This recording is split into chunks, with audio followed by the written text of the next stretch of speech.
अस्सलाम वालेकुम, मैं हूं आपकी डॉक्टर रूबी मलिक और आप देख रहे हैं ब्लंट लाइन नेटवर्क। तो क्या बात है आप सब लोगों की, आपने रजब की पॉडकास्ट के बाद मुझे इतना प्यार दिया, इतना प्यार दिया। और रजब फैमिली क्या करती है, सुबह सुबह मुझे फॉलोअर्स भी करती हैं, कमेंट्स भी करती हैं, लाइक भी करते हैं, और उसके साथ साथ मेरे इंस्टाग्राम से फ़ोन नंबर लेके मुझे बड़े फ़ोन कर करके तंग भी करते हैं।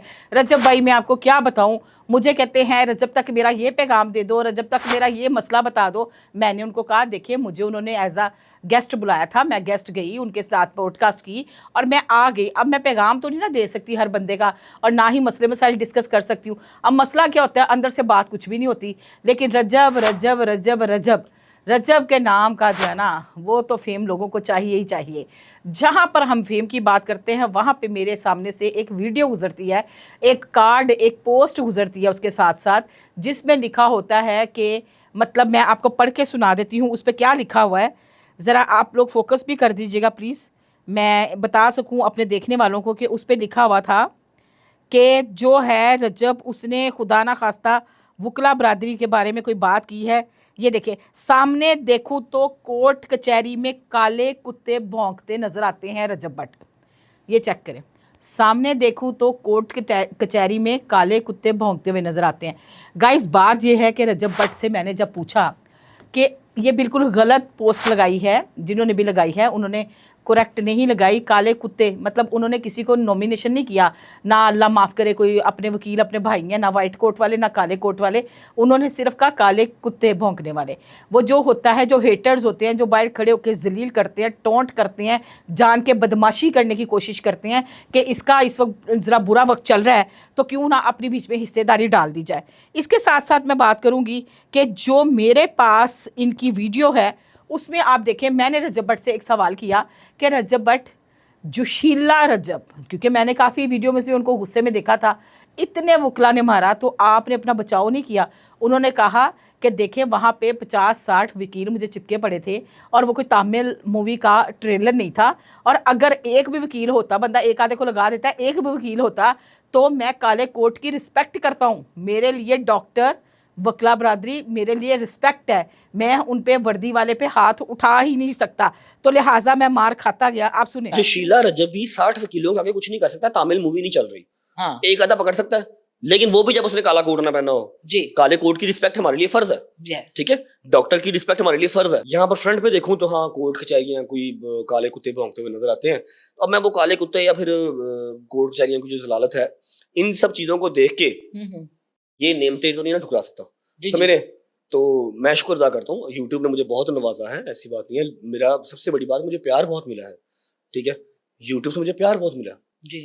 काले कुत्ते मैं हेटर्स को कह रहा हूँ, ठीक है। कोई और चीज ना ले जाना कि उन्होंने कहा काले कुत्ते मैं हेटर्स को कह रहा हूँ, कमेंट सेक्शन में भौंकते हैं आके जी, ठीक है। अब बात आती है कि इसको कई लोगों ने गलत रंग में प्रेजेंट किया।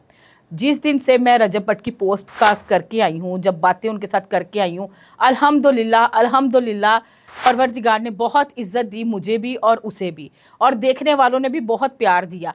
इंडिया, अमेरिका, यूरोप, कनाडा और कहाँ कहाँ से, सोमालिया भी कोई कंट्री है जिनकी लैंग्वेज मुझे नहीं आती, मलयालम भी कोई कौम है जिनकी लैंग्वेज मुझे नहीं आती, वहाँ से मेरे साथ ढेर सारा प्यार और मुझे दुआएं।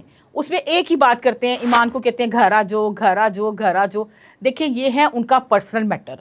मैंने जो उनका पैगाम था उस बच्चे तक, रजब तक पहुँचाया, आगे उनकी अपनी मर्जी है। ये है मियाँ बीवी का अंदर का मामला, उसमें मैं न जानूँ तो खाम खा मैं कौन उसमें मशवरे देने वाली। मैंने एक बात रखी, उन्होंने बड़े अच्छे तरीके से मुझे जवाब दिया।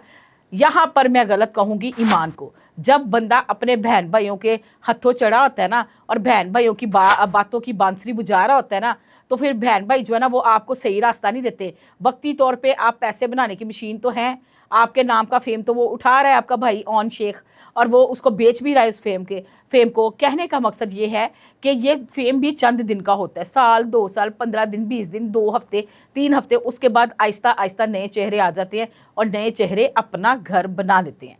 तो कहने का मकसद ये है कि being a female, being a lady, जो ज़िंदगी में एक औरत 50-60 साल की उम्र में मैं हूँ, और मैंने जो ज़िंदगी में उतार चढ़ाव देखे, तो मैंने अपना एक्सपीरियंस ईमान तक शेयर किया कि ईमान, आप खुद चले जाओ, बच्चे को हाथ में पकड़ो और चले जाओ। तुम्हारा घर है, जब तक तुम उसके निकाह में हो वो तुम्हारा घर है, वो किसी और का घर नहीं है, वो XYZ किसी का घर नहीं है। तो ये औरत को चाहिए कि पहला स्टेप घर से बाहर निकालने से पहले दफ़ा सोचना चाहिए कि आया मुझे शौहर का घर छोड़ के जाना चाहिए कि नहीं चाहिए। कुछ लोग बड़ी बेवकूफ़ियाँ करते हैं, अपने जो घरेलू मैटर्स हैं मीडिया पे ले आते हैं, मीडिया को बीच में मुलव्वस करके और फिर ये अपनी सारी चीज़ें बताते हैं और बाद में उसी पे मुकर जाते हैं और मलबा तीसरे बंदे पे डालते हैं।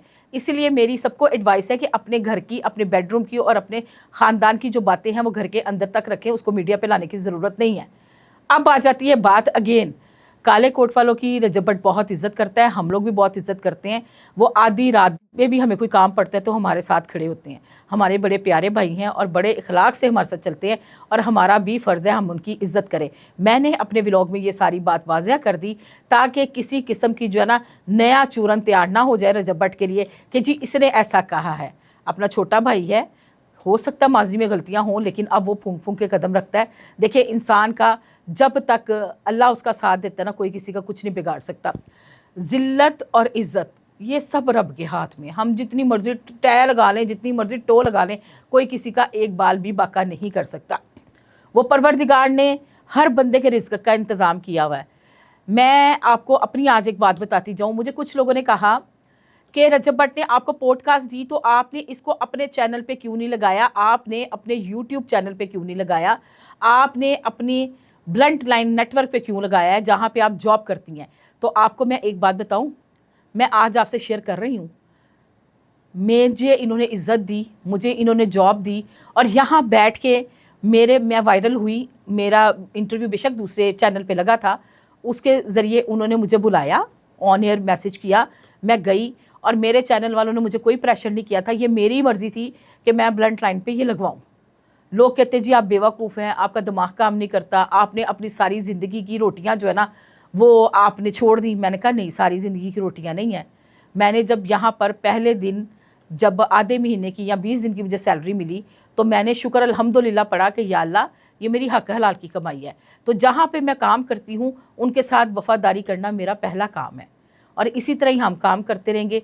सदाबहार बंदा एक जगह पे नहीं रहता, कोई आता है कोई चला जाता है, फिर कोई हमारी जगह और आ जाता है। ये ज़िंदगी का सिलसिला याद रखता है, लेकिन जाने वाले के लिए एक दरवाज़ा, एक जगह लाजमी खुली होनी चाहिए। जब वो वापस आए तो आपको सामने वाला अच्छे तरीके से वेलकम करे।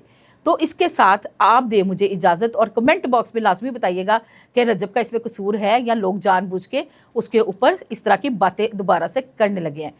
तो दुआओं में याद रखिएगा। इंशाल्लाह नई बात के साथ फिर हाजिर होंगी। अल्लाह हाफिज़।